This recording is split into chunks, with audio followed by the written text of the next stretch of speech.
Hello and welcome back to another video. This problem, we're looking at a hospital storing medicine in 2 decagram containers, and we're asked, in this container, how many 1 milligram doses are there? So starting with 2 decagrams, we're going to use unit conversion, and we know from the given information that 1 decagram is equal to 10 grams. So thinking of this as multiplication, if we multiply this by the fraction 10 grams divided by 1 decagram,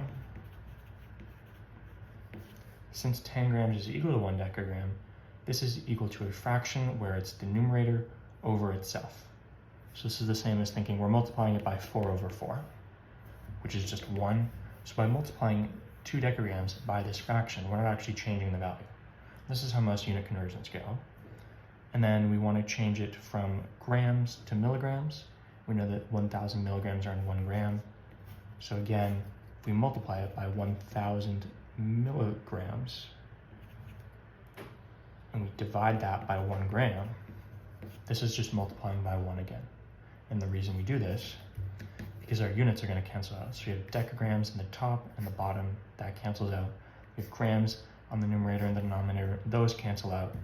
And we're left with milligrams. And we have 2 times 10 times 1,000 over 1 times 1.